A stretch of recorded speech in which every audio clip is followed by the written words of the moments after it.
Hello, hello, hello. Hey, we are going to talk about a fascinating topic today, which is how to convert your weakness into a big opportunity. How to convert your weakness into a great opportunity in your business. So, in other words, how could you grow your business by converting your weakness into an opportunity? So, many times when we talk about weaknesses, what do? We think about weaknesses as something that is wrong with us, something that is hurting us, something that is pushing us back, or something that is pulling us back as well. And we think about them as, you know what? No, I don't want to deal with this weakness. Let's say if it's laziness. Even if you're lazy, many of the lazy people who are lazy, they came up with the best innovations in the world. Like, because their mind was conditioned to be lazy, as their mind was conditioned to be lazy, they figured out a way to do things in a simple way. So, perceived weaknesses, it's not just a play with a word. Reality, if you sincerely are willing to look at your weaknesses with the lens of appreciation and fascination, you could actually convert any of your weaknesses into a business opportunity. That's what we're discussing today. So that sounds so philosophical, theoretical. Oh my gosh, abstract. How do you even do that? So if you look at typically when I do this for people in an accelerator seminar that I do in 14 different countries, I ask them, what are a few words that you would use to um, describe yourself? Like what are some of the words that you would like to describe yourself? And they would write like a few words for that. Then I ask them, what are some of the words that you don't ever want anybody describing you as? Then people are like, how about jealousy? How about selfish? How about greedy? How about something else, right? So all of a sudden, what happens? They have a set of words they don't want to describe themselves as.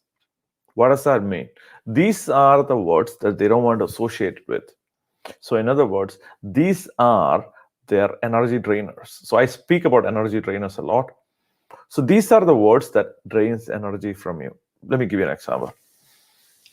When I was doing an event for a group of people in the Middle East, I asked them, hey guys, what are some of the words that you don't want to describe yourself by? One person said, I don't want anybody to describe me as selfish. I don't want anyone to describe me as selfish. So it's not selflessness. It's like, please don't describe me as selfish. Does that make sense? What does that mean?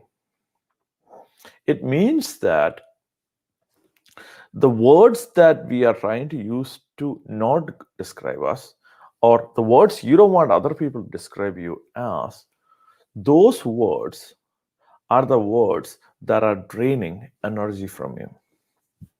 This is based on a very advanced work by Carl Jung. Carl Jung was a student of Freud, and then he basically improved on Freud's work and found out a lot of things about human psychology. So, which we expanded into coming up with this model. And this is an extensive study by itself, something that needs to have like hours and hours of treatment in a sense, something that can have hours and hours of exploration, not actually treatment. But if you look at the words that you don't want to be describing as, these are, in Carl Jung's terms, shadows. These are the words that are the darker side of you. So if you look at humanity, like I think it was if you look at the epic story of human fall in the Jewish culture, like there was this demons and angels, and that there was only angels before, and all of a sudden this person called Lucifer was jealous, like was envious and jealous that God likes human, right? If you look at the epic story there, what you could see is it is a story between evil and light, right? It's a story between evil and light. And then we are bringing that story and creating the entire plot and characters and then heroes and victims and victors and everything else to come up with a frame that will give us enough idea into how humanity operates in this planet, right? That's what we are doing. But there is a fundamental flaw in the stories that we all believe in the whole human experience. The fundamental flaw is that we kind of denounced evil. When we denounce evil in the world, we are denouncing the darker side of us. So when we are denouncing evil, we are actually denouncing the evil within us, which all of us have. There is an element of evil within us. So now you're like, oh my gosh, this went too deep. Let's talk about business. How is this going to be applying in business? Let me tell you, give me a second. But if you look at it, the words that I was talking about, the 5 words, the 3 words, the 1 word, that you don't want anybody describing you as, those words are your energy trainers. Those words are your shadows. And those are the words that are pulling you backward into a limited reality on a day-to-day basis. So what do you do with that? What you do with that is, first of all, find out what are the words are. That's what we are doing right here. Once you find out what those words are, then what you would do is you would go into each of them and find the opposite in you. So what does that mean? It means that if you feel like my client who I was working with, he said, I don't want anybody to be calling me selfish. What does that mean? It means that person in his mind, in his mind, is thinking that he will be perceived as a selfish person. So in order to avoid being perceived as a selfish person, he figured out a way to push it away from him so nobody calls him selfish. That's what he's doing. So the focus is on avoiding selfishness. It's trying to push selfishness away. I want to deal with selfishness. Let's keep selfishness away. What happens is, at the time, you are not avoiding selfishness, but selfishness becomes the existence and the essence of you. So you become darkness. That's a bigger danger than embracing darkness. So when I say embracing darkness, I'll clarify. The idea is not to go and kill people and do anything evil and lead a dark life. That's not what I mean here. Let me clarify that right away. When I say embracing darkness, is there are darker side in us. Every human is a package. Anyone who's walking has a shadow, right? So if you're walking, every existence, every man, every woman who is physically walking, every tree has a shadow. So if there is something to be projected into this world, it has a shadow, right? So there is a darkness associated with the humanity, each of us. Instead of denouncing the darkness, let's have a look at this darkness and what it has to convey to us. Let's find out what is the intelligence of this darkness. That is one reason we are here in this planet. I know this went slightly deeper here. One of the reasons why humans are here, one of the reasons we are here is to explore our darknesses and bring light into our own custom darknesses. And when you do, oh my gosh, it's fascinating. And you might not know how to do that. I will explain that in a second. But when you do, you are free from the conditioned mind a lot. And you will experience a lot of freedom and joy in your life immediately. That will help you grow your business as well. But let me tell you strategically in a second how you could actually grow your business. Now, think about this. If you have been living as a person who is, let's say, I don't want to be perceived as a selfish person, if that's what your belief is, and that has been your belief, what is happening here? What is happening is you are living your entire life trying to avoid being selfish. Now, what happens in your business? In your business, you cannot be selfish. If you want to succeed in business, you need to learn how to be selfish too. Does that make sense? Right? If you're completely selfless, there's no business. There is no more business. You're completely selfless. You're giving away everything, right? So there is no selfishness anymore. There's no business anymore. So then what happens? So am I saying you should be selfish? Yeah, exactly. But how could you be selfish? We could have a new model of selfishness called we selfish, where I'm selfish for me and I'm selfish for you, right? I'm selfish for me and I'm selfish for my family. I'm selfish for me, I'm selfish for my community. I'm selfish for me and I'm selfish for my state, for my country, for the world that I'm living in, for the planet that I'm living in. At that point, you're not denouncing selfishness, you're embracing selfishness and you're enlightening it. And that's how, as a species, we evolve and grow to the next level. That's how we grow our business to the next level at the same time, right? So if you want to grow your business to the next level, embrace the darker side of you sincerely and ask the darker side, hey, could you please tell me what is the intelligence that I could take from this? What is intelligence I could take from you, right?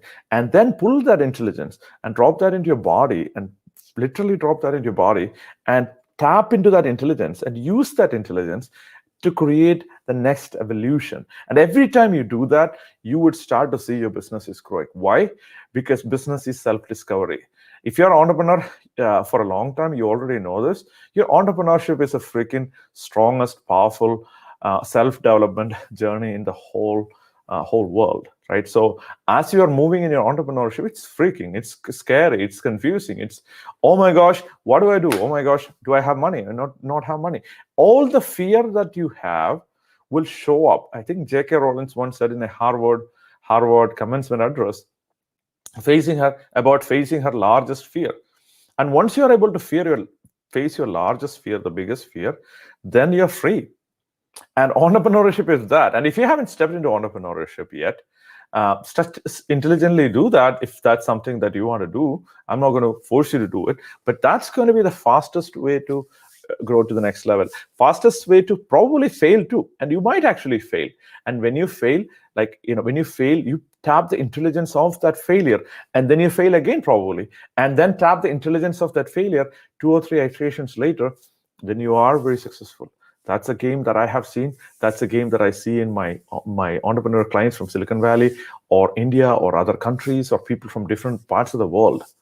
So the bottom line is, when you look at yourself, can you look at the whole package, good, bad, and evil, and say, yeah, I still like me. I'm still okay. I'm still good. I'm still enough. I'm still worth it. I'm still good. And when you are able to do that, then your business internally, when you are doing that, then you're projecting that to your team, projecting that to your team members, your salespeople, your marketing people, to your partners and everybody. And now you are becoming worthy of being successful financially and in every aspect of it. That's the point. So you just say positive thinking and just like that, that's not life. Just an illusion, just living just the positive thinking. We need to bring in the intelligence and the positive thinking. Your victory is in the marriage of intelligence and positive thinking. Again, your victory is in the marriage. It's a marriage of positive thinking and intelligence. If you just have intelligence and say there's no positive thinking, there's no optimism, then what happens is your intelligence is actually going to drop you. But drop you dead at some point. Intelligence cannot conceive imagination. Intelligence cannot conceive the next level of growth. But once you are able to bring in optimism into intelligence thinking, and when you're able to build a strong marriage of these two, that's the moment you're escalating the next level. And where does that intelligence is not on this side, it's on the other side. Where does the intelligence come from? The intelligence actually comes from the fear, from your failures, from your success too, but failures and your negative emotions and everything that is stopping you. This is all bringing you intelligence. It's collecting data about the human existence of you. And as you're collecting data, just like a kid just like a kid, like collecting shells in a seashells in a beach. Be curious. Oh my gosh, oh, I do that too. Okay, yeah, I screwed up there too. I screwed up there too, and it's still okay. And just that, and bring that in, and instead of justifying you or judging you, appreciate that. Look at it. Oh my gosh, I screwed up. Okay, let's learn from it and let's apply that in my business. That's when people succeed and grow to the next level. That's the game that I'm inviting you to do. If you haven't read my book, 90 Days to Life, A Journey from Turmoil to Triumph, just go ahead and search for it on Amazon. If you're in the US, search on Amazon, anywhere, or search in Google 90 Days Life. Go read it. It will give you a lot of insight into the journey that you're traveling. But read it intentionally. There are so many deep stuff that we're talking about on this book. And I saw Aslam here. Aslam read my book like long time ago, and you will get a lot of deep understanding about the journey that you're traveling, whether you're an entrepreneur or a professional or a human being, right? Hopefully most of you are human beings listening here. I'm kidding. All right, guys, bye. Thank you. Talk to you next week.